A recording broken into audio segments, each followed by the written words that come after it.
Bismillahirrahmanirrahim. Assalamualaikum warahmatullahi wabarakatuh. Waalaikumsalam warahmatullahi wabarakatuh.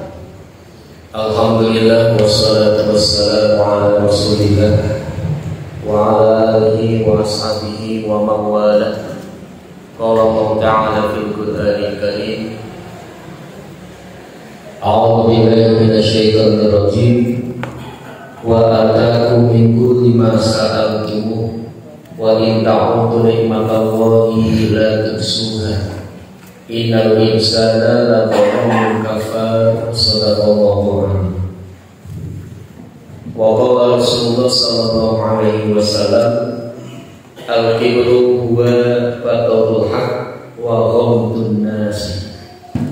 Jamaah rahimakumullah, bapak-bapak, ibu-ibu, jamaah pengajian malam Rabu yang semoga senantiasa dalam lindungan dan rahmat Allah Subhanahu wa Ta'ala. Yang pertama, mari kita senantiasa bersyukur karena meskipun di tengah hujan yang mengguyur, kita masih mampu untuk silaturahim, meluangkan waktu, dan alhamdulillah diringankan hati dan kaki oleh Allah Subhanahu wa Ta'ala. Semua ini kita yakini bahwa apapun dari kebaikan-kebaikan kita, tidak ada yang memberikan hidayah dan hidayahnya kecuali Allah Subhanahu wa Ta'ala. Yang kedua, salawat dan salam semoga senantiasa tercurah pada junjungan kita Nabi Muhammad sallallahu alaihi wasallam, Nabi yang terakhir yang tidak ada seorang nabi pun setelah kenabian beliau. Jamaah rahimahullah, pada malam hari ini kami akan menyampaikan kaitannya dengan judulnya kesombongan manusia. Manusia dikaruniai oleh Allah Subhanahu wa Ta'ala beberapa sifat, beberapa potensi batiniah, dan itu merupakan keindahan yang diberikan oleh Allah kepada kita semuanya. Karena jelas di dalam surat At-Tin Allah menyampaikan, laqad khalaqnal insana fi ahsani taqwim. Dan sungguh telah aku ciptakan manusia dalam bentuk yang seindah-indah.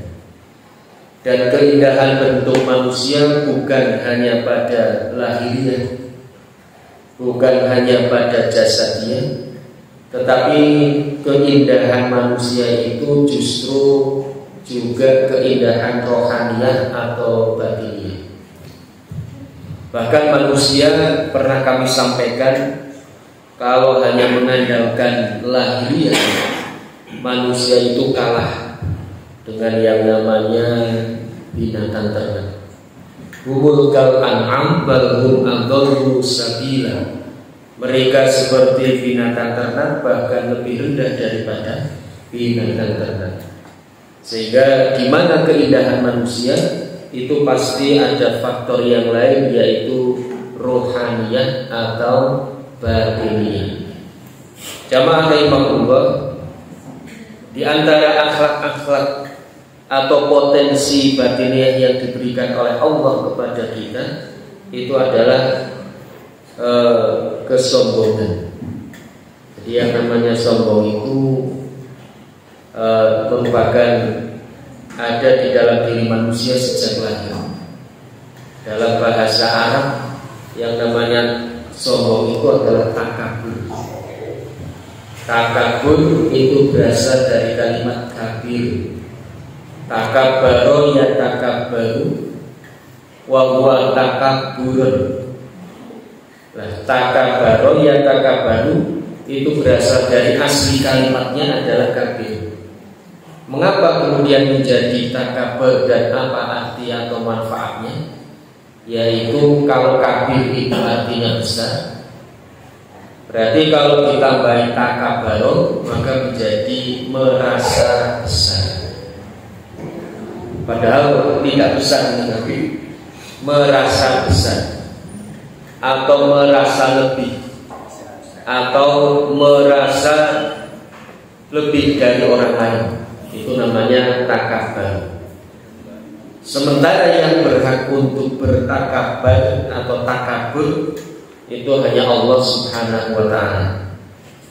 Diterjemahkan oleh Bapak Haji Muhammad, itu pakaian Tuhan, itu bukan pakaianmu tapi pakaian Tuhan. Artinya apa? Takabur itu bukan pakaian kita. Artinya kita tidak berhak untuk memakai baju kebesaran. Kebesaran dalam arti sesungguhnya ataupun biasa. Nah, siapa yang paling berhak untuk memakainya? Allah Subhanahu wa Ta'ala. Jamaah rahimahullah, jadi pengertian daripada takabur. Dan itu sudah menjadi bahasa Indonesia. Takabur sudah masuk dalam bahasa Indonesia yang artinya adalah merasa lebih dari yang lain. Baik itu merasa lebih dari hartanya, kedudukannya, ilmunya, atau minta maaf juga agamanya. Maka para ahli ilmu ini membagi takabur itu menjadi 4. Artinya seseorang berpotensi semuanya untuk menjadi takabur. Bukan hanya orang kaya, bukan hanya orang yang berada, tetapi juga semua orang. Minta maaf, bahkan orang yang tak berharta pun bisa menjadi orang yang takabur. Yang pertama disebut sebagai kesombongan material. Kesombongan material itu berasal dari kalimat materi. Jadi sombong yang diakibatkan atau disebabkan oleh materi. Merasa dirinya lebih kaya, merasa dirinya lebih berada, sehingga dia merasa bahwa harta yang dimilikinya adalah miliknya. Maka salah satu dari hikmah mengapa agama kita mewajibkan zakat, infak, sedekah, supaya kita merasa bahwa harta yang kita miliki itu bukan hanya menjadi milik kita. Artinya untuk membebaskan diri dari sifat bakhil dan takabur. Ini pernah terjadi ketika zaman Nabi Musa, yaitu sahabat atau umatnya Nabi Musa yang bernama Qarun. Qarun itu ketika diberi harta yang berlimpah, maka kemudian diperintahkan oleh Allah untuk zakat, infak, dan sedekah. Apa kata Qarun kepada Nabi Musa? Innama utitu ala ilmin indi. Wahai Musa, harta yang aku miliki, yang ada pada diriku, itu karena kecerdasanku dalam berniaga, itu karena keuletanku dalam berusaha, karena kegigihanku dalam memperoleh harta. Sehingga Qarun tidak merasa bahwa harta yang diperoleh atau yang dimiliki itu adalah karunia dari Allah Subhanahu wa Ta'ala. Ini kadang-kadang kita coba merasa begitu nih. Habis bekerja mencari nafkah, kemudian harta terkumpul, ada panitia zakat, infak, sedekah. Ini kita jangan mencontoh Qarun. Qarun itu seseorang, contoh seseorang yang sombong dengan hartanya, memiliki harta, merasa bahwa hartanya adalah miliknya sepenuhnya, sehingga tidak mau untuk berbagi kepada orang lain. Kemudian yang kedua, apa kesombongan yang kedua? Kesombongan yang kedua adalah kesombongan feodal. Feodal itu artinya kedudukan. Yang tadinya rakyat jelata menjadi pejabat, yang tadinya rakyat menjadi Pak RT. Pak RT mau Pak RT biasanya baru sombong. Yang tadinya RT jadi RW, yang tadinya RW jadi Pak Lurah, Pak Lurah Pak Camat, Pak Camat Pak Bupati, Pak Bupati Pak Gubernur, Pak Gubernur menjadi presiden. Ini bisa menimbulkan. Maka di dalam Al-Quran kisahnya Nabi Musa juga berkaitan dengan Fir'aun. Ketika Fir'aun lahir, kira-kira Fir'aun langsung bisa lari mencari rezeki apa bukan? Begitu Fir'aun lahir pasti dari kecil bertahap nih. Fir'aun lahir tidak bisa makan, tidak bisa minum, harus diberi makan, harus disuapi, harus diminumi. Kemudian ketika berjalan juga lama-lama pintar, bukan langsung lari. Tetapi proses-proses kemanusiaan pasti akan dijalani. Tadinya merangkak, kemudian ditetah oleh bapak ibunya, kemudian lari dan lain sebagainya. Nah, suatu saat Fir'aun kemudian menjadi raja. Begitu Fir'aun menjadi raja, mulai timbul hal-hal yang tidak baik, yaitu yang namanya kesombongan. Maka Allah kemudian memerintahkan kepada Nabi Musa untuk mengingatkan Fir'aun. Idhab ila Fir'aun innahu tagha. Ya Musa, pergilah kamu kepada Fir'aun karena sesungguhnya dia adalah orang yang melampaui batas. Fakul halaka ila anta zakka. Katakan kepada dia, maukah engkau ya Fir'aun, kami tunjukkan supaya engkau untuk membersihkan diri. Wa ahdiyaka ila rabbika fatahsyad. Dan untuk menunjukkan jalan menuju Tuhanmu, dan kalian menjadi orang yang takut. Fa'arahul ayatal kubra fakadzdzaba wa 'asa. Setelah diingatkan terus oleh Nabi Musa dengan perkataan, dengan nasihat, ternyata Fir'aun tetap fakadzdzaba wa 'asa. Dia mendustakan, bahkan kemudian mengingkari dengan berbuat maksiat. Kalau dikisahkan ketika menjelang Fir'aun itu akan ditenggelamkan, itu kan banyak mukjizat yang diberikan oleh Allah kepada Nabi Musa, dan adab-adab Allah yang diberikan kepada Fir'aun. Salah satunya negara Mesir dipenuhi dengan katak menengok itu. Kemudian ketika Fir'aun mandi di Sungai Nil, airnya berubah menjadi merah darah. Nah, merah darah ya, darah dan lain sebagainya. Tapi Fir'aun tetap sombong. Dengan kesombongannya justru malah dia mengatakan, faqala ana rabbukumul a'la. Ketahuilah, atau dia kemudian berkata kepada Musa dan umatnya, bahwa akulah Tuhan kalian yang maha tinggi. Maka kemudian untuk pembelajaran umat setelahnya, Fir'aun kemudian ditenggelamkan di Laut Merah. Seolah-olah Allah ingin mengatakan, ini loh, manusia yang sombong, manusia yang mengangkat dirinya sebagai Tuhan. Tuhan kok mati gitu. Seolah-olah kan begitu, Tuhan kok mati, Tuhan kok kemudian tidak mampu menyelamatkan diri. Sehingga jamaah rahimahullah, ini tentang kesombongan feodal atau kedudukan. Manusia pun bisa. Kenapa? Karena di dalam Al-Quran disebutkan, afara'aita man ittakhadha ilahahu hawahu. Pernahkah kalian melihat seseorang yang menjadikan sesembahannya itu adalah hawa nafsunya? Kalau Fir'aun disebut sombong karena mengangkat dirinya sebagai Tuhan, maka jangan-jangan kita termasuk orang yang sombong ketika kita meskipun tidak mengangkat sebagai Tuhan, tetapi kita menjadikan hawa nafsu kita sebagai Tuhan atau sebagai sesembahan.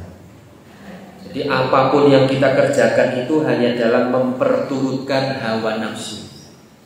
Itu bisa saja disebut sebagai kesombongan. Fir'aun mengangkat dirinya, kalau kita tidak mengangkat diri, tetapi memperturutkan diri kita, manut kepada diri kita. Maka dulu saya istilah manut itu, kadang-kadang kan ada orang yang ngeyelan banget. Terus suatu hari teman saya itu nyeletuk, nek kae wong ngono pol manutane ning karo karepe dhewe. Terus pol manutane ning karo karepe dhewe, bukan manut kepada Allah, pada pimpinan atau pada Nabi Muhammad sallallahu alaihi wasallam. Nah, ini jamaah rahimahullah, bisa kita masuk pada kategori kesombongan. Kemudian yang ketiga, yaitu sombong secara intelektual. Intelektual itu artinya ilmu atau pengetahuan. Manusia bisa saja dengan ilmu yang dimilikinya, dengan pengetahuan yang dimilikinya, maka dia menjadi sombong. Na'udzubillah tsumma na'udzubillah. Merasa bahwa dirinya adalah semakin yang paling pinter, yang paling menguasai, yang paling hebat. Maka kalimat sombong ini kan sebetulnya merasa lebih pintar, merasa lebih pintar, merasa lebih kaya, merasa lebih apalagi ya, lebih berkedudukan, atau merasa lebih yang lainnya. Maka kalau diterjemahkan oleh bahasa Indonesia, ada satu kalimat yang mengatakan seperti ilmu padi. Ilmu padi ini pun apa itu? Semakin berisi, semakin merundukkan diri ya. Jadi kalau padi itu isinya banyak, padi itu gabahnya itu berisi, maka dia pasti akan merunduk. Nah, kebalikannya ketika padinya itu tidak berisi, berarti dia naik meninggalkan. Nah, itu diterjemahkan oleh peribahasa Indonesia. Nah, di dalam Al-Hadis Rasulullah menyampaikan, man isdada ilman walam yasdad hudan lam yasdad ilallahi illa bu'dan.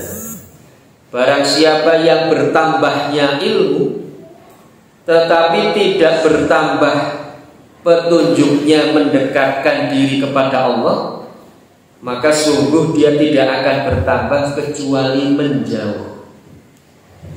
Artinya seseorang yang semakin bertambah ilmu harusnya semakin bertambah dekatnya kepada Allah. Orang yang semakin bertambah ilmu semakin bertambah ibadahnya kepada Allah. Maka Al-Quran menyampaikan fa'lam annahu la ilaha illallah, dan ilmuilah oleh kalian bahwa tiada Tuhan selain Allah yang patut untuk kita sembah. Ini jamaah rahimahullah. Jadi ilmu itu ternyata bisa juga menyebabkan orang sombong.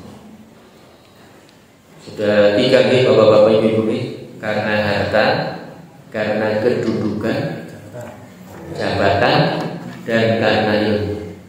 Kemudian yang keempat ini, ternyata ada kesombongan yang disebabkan karena ibadah. Itu yang disebut dengan sombong ritual. Jadi sombong ritual juga mungkin. Jangan dikira para ahli ilmu agama tidak sombong. Naudzubillah tsumma naudzubillah. Jadi bisa saja mungkin sekali, karena yang namanya sifat kesombongan itu terbingkai dengan nafsu, nafas, di mana nafas itu sangat-sangat lemah. Dan nafas itu kan sangat-sangat lemah, sangat-sangat lembut. Jadi berbeda dengan air minum. Sehingga kalau orang yang digoda itu yuwaswisu fi sudurinas, yang menggoda manusia melalui dada atau sudur manusia. Sehingga orang yang beragama pun, orang yang pandai agama, orang yang menguasai agama pun sangat mungkin untuk berlaku sombong. Itu namanya kesombongan ritual. Artinya ketika kita beribadah, padahal yang namanya ibadah itu kan mengabdikan diri kepada Allah. Abada ya'budu abdun, itu menghambakan, menundukkan. Maka kalau kita benar-benar beribadah kepada Allah, setelah beribadah kita harusnya menjadi orang yang setawaduk-tawaduknya. Jadi orang yang mendekatkan diri kepada Allah itu semakin merasa dirinya kecil. Jangan seperti Brutu. Ngertos nggih Bapak-bapak Ibu? Brutu itu ketika mendekati lampu dia merasa besar. Kenapa? Karena yang dilihat adalah bayangannya. Jadi orang yang merasa besar sesungguhnya yang dilihat itu bayangannya, bukan hakikat dirinya. Tapi kalau orang yang mendekati atau mendekatkan diri kepada Allah, maka yang dilihat adalah hakikatnya. Jadi semakin dekat kita kepada Allah, semakin tahu hakikat kita. Oh, sebetulnya saya ini hanya seorang makhluk yang tercipta dari air yang hina, yang hanya dititipi oleh Allah dengan dunia, yang suatu saat akan dipertanggungjawabkan, dan suatu saat akan saya tinggal semua yang saya banggakan, dan nanti akan ditanya hanya amal-amalnya. Jadi kalau kita mendekatkan diri kita kepada Allah, semakin tahu hakikat diri kita. Tapi kalau kita semakin jauh kepada Allah, seperti tadi, seperti seekor brutu dengan antusiasnya mendekati lampu, ternyata tanpa disadari bahwa akhir hidupnya adalah di situ. Brutu kalau mendekati lampu mati nopo. Iya, brutu datang mendekati lampu, lampunya ternyata panas. Begitu nempel di lampu akhirnya jatuh mati. Sama dengan kita. Kalau kita tidak mendekatkan diri kepada Allah, yang kita dekati adalah hawa nafsu kita. Pokoknya hanya dua kemungkinan sih. Mendekatkan diri kepada Allah berarti menjauhi hawa nafsu, dan semakin tahu hakikat diri kita. Kalau kita menjauh dari Allah berarti mendekat kepada hawa nafsu, maka akan semakin mendekati kepada kebinasaan kita. Kalau jamaah rahimahullah, jadi orang ahli agama pun bisa. Para ustaz ibu kan diterjemahkan oleh lagu slangnya, ustaz juga manusia. Sangat mungkin sekali itu sombong, itu sangat mungkin. Bahkan yang lagi viral sekarang, yang sudah hampir-hampir hilang tuh ustaz yang menghina penjual es ini. Nah itu kan timbul karena sikap kesombongannya, merasa dirinya di atas panggung, merasa dirinya lebih dari yang di bawah. Akhirnya kemudian apapun yang diucapkan kadang-kadang karena kesombongannya. Rasulullah Shallallahu Alaihi Wasallam pernah dihina, diejek, dicaci dan dimaki, tetapi beliau tidak mampu atau tidak membalasnya. Sampai yang gergetan itu justru malah sahabat-sahabatnya. Ya Rasulullah, jangan buat dibalas nih. Orang-orang yang sudah menghina atau mencaci itu buat dibalas. Nopo tawang sakan kula nopo. Apa kata Rasulullah? Saya tidak punya perbendaharaan untuk membalasnya. Saya tidak punya kata-kata untuk membalas. Maka kemudian ada satu hadis yang mengatakan an-nasu atau bima indah. manusia itu akan mengeluarkan apa yang dimiliki. Manusia itu akan memberi dengan apa yang dimiliki.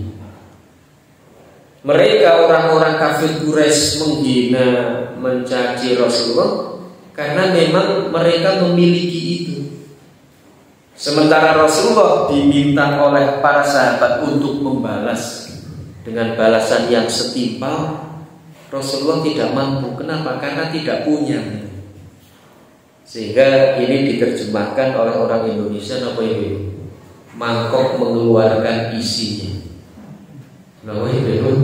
Mangkok mengeluarkan isinya. Kalau mangkok isinya bakso, ketika tumpah, bakso nopo miyongklok itu? Bakso. Ketika mangkok isinya miyongklok, yang tumpah pasti miyongklok. Maka ada kalimat juga bahwa ucapan itu mencerminkan isi hatinya. Kan ibu kalau sedang sumpah, bapak-bapak, kalau sedang sumpah adanya marah-marah saja, meremut mau.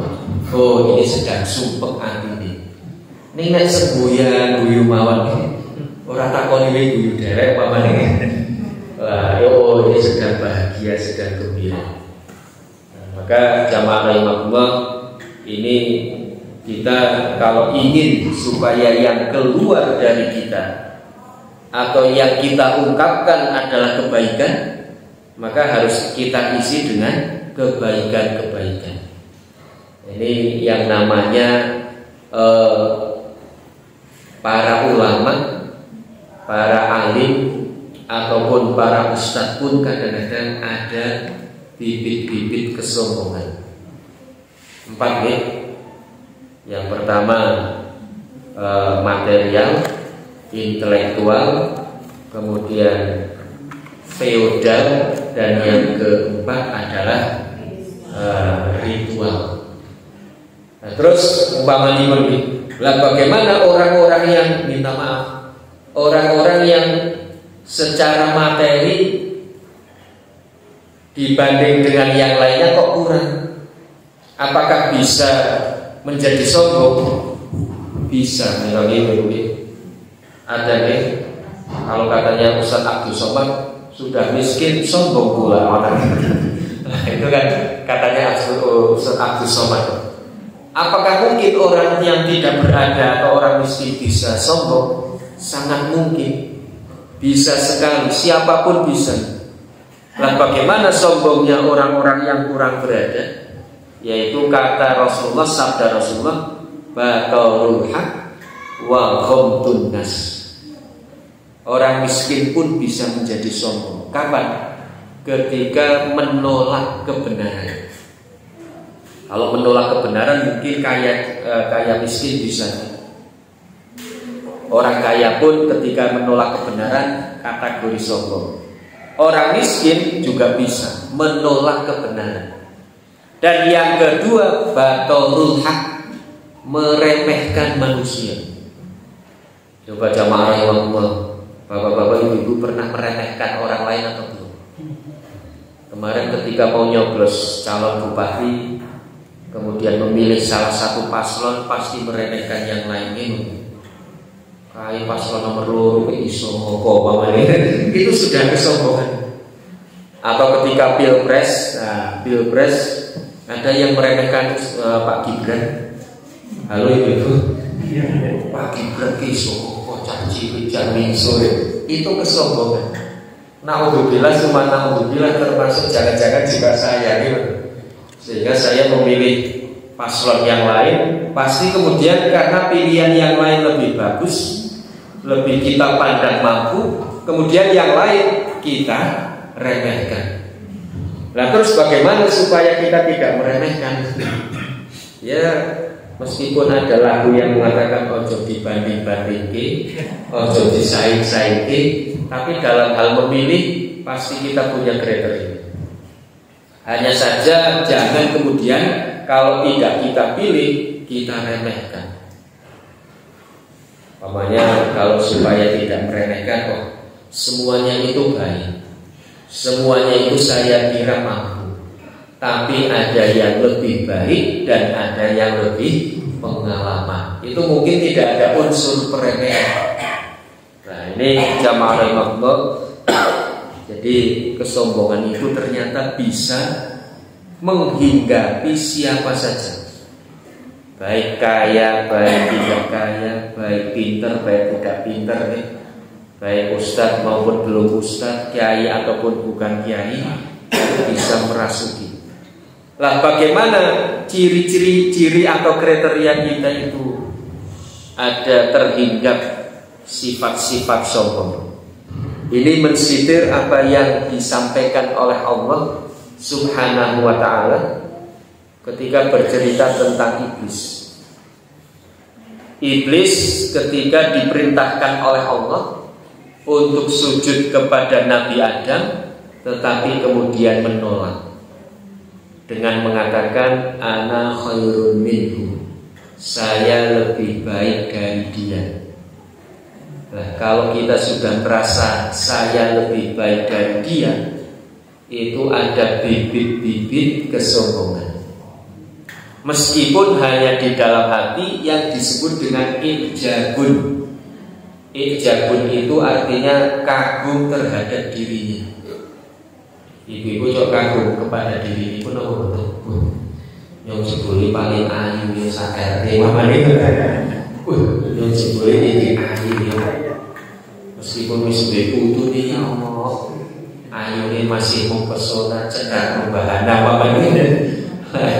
Timbang kaya, wih nom nih orang wih ayu timbang aku ini sudah ada kalimat sombong.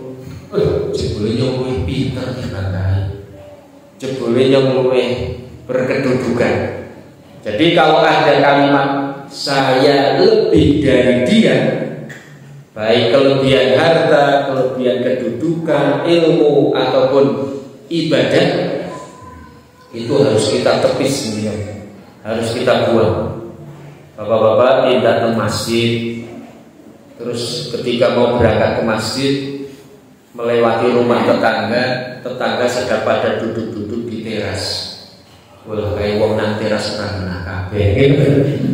Yang paling ahli ibadah tiba kali wong wis adzan mangsane masjid iki lelenggahan mawon perapatan mamanya. Itu ada kesombongan. Jadi pokoknya kalau kita merasa lebih baik dari orang lain, itu harus segera kita kembalikan kepada Allah.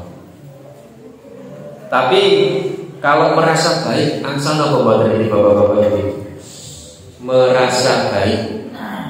merasa baik itu boleh. Yang tidak boleh kan merasa lebih baik. Karena apapun yang kita ucapkan itu ternyata akan kembali kepada diri kita. Dulu saya pernah ikut satu pelatihan gitu, oleh fasilitatornya atau mentornya itu disuruh berteriak sekuat-kuatnya di ruangan yang menggema. Menggema itu kembali mantul gitu. Maka kemudian oleh fasilitatornya itu juga, sekarang kamu katakan kamu orang baik, kamu orang solid, kamu orang pintar, kamu orang yang hebat, katakan. Nah, kemudian setelah katakan ternyata ada pantulan yang kembali kepada diri kita. Lah itulah diri kita. Diri kita itu akan menjadi baik kalau kita merasa baik. Diri kita akan menjadi pintar kalau kita merasa pintar. Kalau kita sudah merasa tidak baik, maka nanti coba kita akan melakukan hal yang tidak baik. Minta maaf umpamanya pun saya ini orang baik. Saya orang baik, tidak pantas kalau saya melakukan hal yang tidak baik. Saya ini ahli jamaah loh umpamanya ini. Bapak-bapak mengatakan kepada masing-masing ini bapak-bapak, bukan saya sedang menyombongkan diri tidak, tapi memberi contoh. Saya ini ahli jamaah 5 waktu. Maka kalau tidak sholat di masjid satu waktu saja, wah, saya rugi kemayangan, umpamanya. Jadi merasa baik itu boleh, bahkan dianjurkan, supaya kita bisa meninggalkan hal-hal yang tidak baik. Wah, saya orang yang baik kok melakukan hal yang tidak baik. Nah, ini jamaah rahimahullah tentang kesombongan yang itu timbul dari pertama batin. Jadi kalau kita sudah batin jangan dilanjutkan. Batin, setelah batin kemudian perkataan, setelah perkataan perbuatan. Jadi kalau sudah batin itu namanya ijabur rajuli binafsihi. Kagumnya dirinya, kagumnya seseorang terhadap dirinya. Setelah itu kemudian ucapan. Kalau batin itu namanya ijab, kalau ucapan itu namanya sombong. Setelah ucapan terus, maka kemudian melanjutkan atau tingkatan yang lebih tinggi yaitu perbuatan.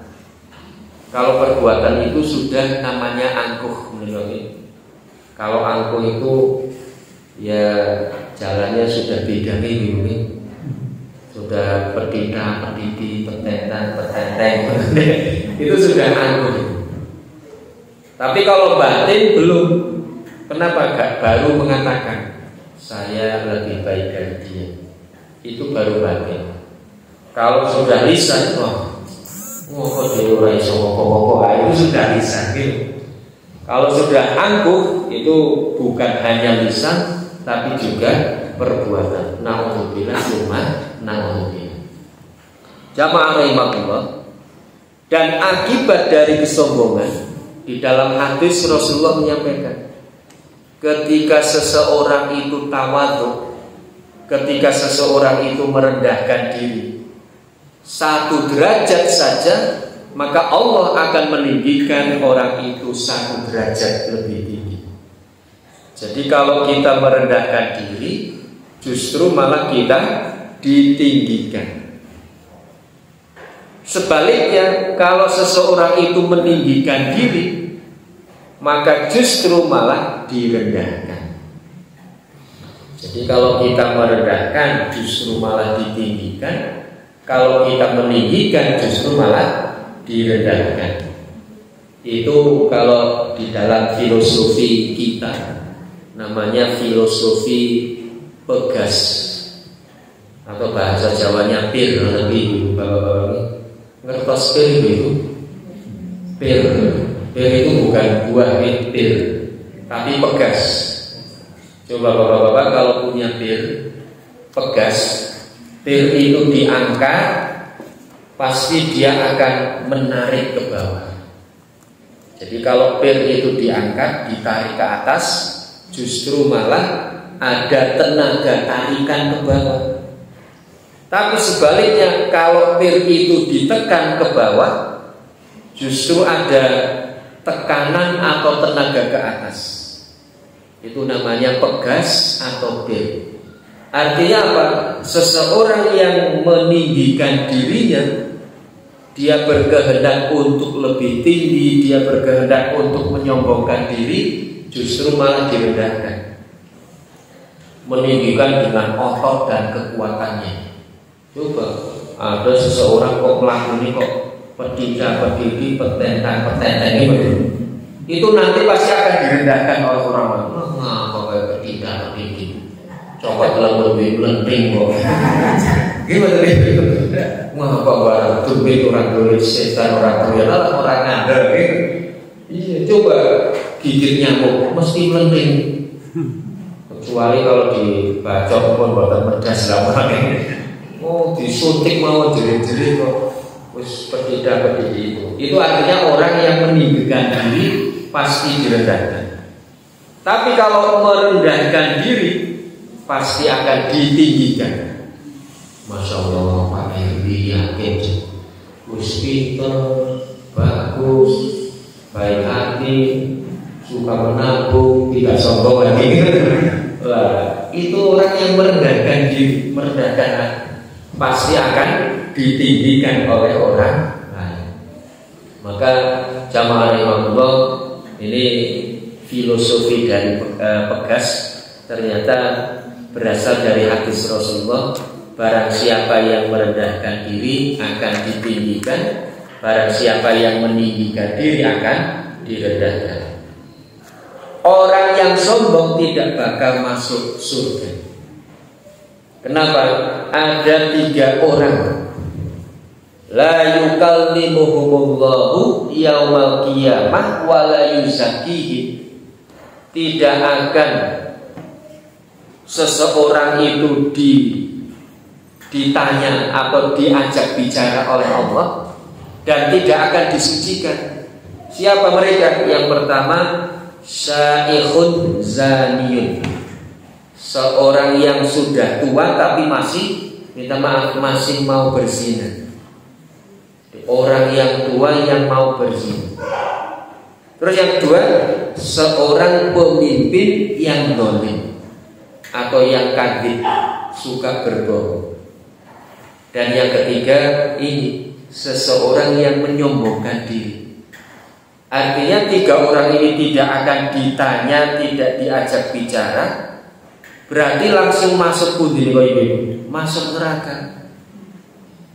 Kalau kita sampaikan kadang-kadang masuk surga tanpa hisab, masuk surga tanpa pertanyaan, wis langsung lebu mawon, mboten usah takon nopo-nopo hartanya dari mana, ilmunya untuk apapun lah, melebet mawon nggih.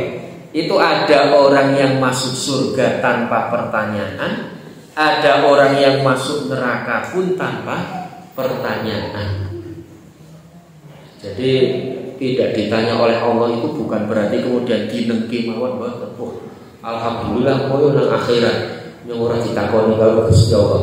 Bukan tidak ditanya untuk masuk surga, tapi tidak ditanya untuk masuk neraka. Salah satunya adalah orang yang menyombongkan diri.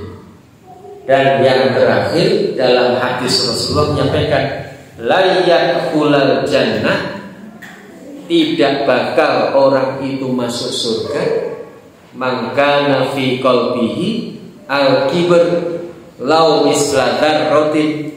Barang siapa yang dalam dirinya ada kesombongan meskipun hanya sebesar biji zarah, biji sawi. Sampun nanti preso biji sawi nopo derek? Bapak-bapak itu nopo biji sawi ini? Mungkin biji semongko, semongko kan bener, atau biji selasih. Nah, selasih yang sering dimasak ibu-ibu. Nah, oke, es. Ini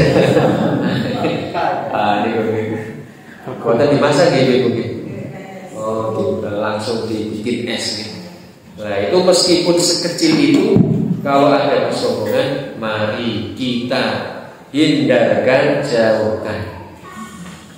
Yang terakhir, bagaimana kalau seandainya kita punya harta, kita punya ilmu, kita punya kedudukan, atau kita rajin ibadah, rajin jamaah, rajin baca Al-Quran, apa yang kita ucapkan? Hadza min fadli Rabbi, ini adalah dari karunia Tuhanku. Liyabluwani, untuk mengujiku. Ashkuru, apakah aku termasuk orang yang bersyukur? Am akfuru, atau aku orang yang kufur nikmat. Jadi kalau ibu-ibu memang rajin ibadah, rajin jamaah, sholat duha, puasa Senin Kamis, puasa sunnah dan lain sebagainya, syukuri dengan hadza min fadli Rabbi. Kalau bapak-bapak memang punya kedudukan, baik itu RT, RW, lurah, camat, apalagi bupati, maka hadza min fadli Rabbi. Atau kita punya kelebihan-kelebihan, keutamaan-keutamaan, lah jangan yakin. Nah, masih ini paling sergap. Maka kalau pada itu datang ke masjid, ke tempat pengajian nomor 1. berangkatnya nomor 1, pulangnya nomor terakhir. Seperti seorang sahabat kan, sampai tidak pernah melihat punggung sahabat yang lainnya. Ketika sholat jamaah tidak pernah melihat punggung sahabat yang lain. Kenapa? Karena berangkat duluan nomor 1, pulang belakangan.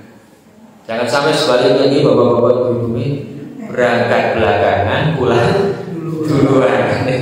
Nah, bagaimana kalau kita memang seperti yang pertama? Kita ucapkan senantiasa hadza min fadli rabbi. Ya Allah, ini karunia darimu ya Allah. Saya rajin ibadah, saya rajin ngaji, rajin berbuat baik, rajin beramal soleh. Ya Allah, ada karunia darimu. Untuk apa? Engkau sedang mengujiku ya Allah. Aku termasuk orang yang syukur atau orang yang kufur. Kenapa? Jamaah rahimahullah, karena kita sedang bertaruh, kita sedang berperang antara kebaikan dan keburukan. Selama hayat masih dikandung badan, tidak ada manusia siapapun kecuali Nabi Muhammad SAW yang terjaga dari salah dan dosa. Maka mari kita senantiasa mendekatkan diri kita kepada Allah. Ketika kita mendapatkan kelebihan atau keutamaan, syukurilah. Ketika kita mendapatkan kekurangan atau musibah, bersabarlah. Mungkin itu yang bisa kami sampaikan. Kalau ada kebenaran, kami hanya menyampaikan. Kalau ada kesalahan, kekeliruan, benar-benar atas kebodohan kami dalam menyampaikan, mohon maaf yang sebesar-besarnya. Nasrul minallah wa fathun qarib. Billahi taufiq wal hidayah. Wassalamualaikum warahmatullahi wabarakatuh. Waalaikumsalam.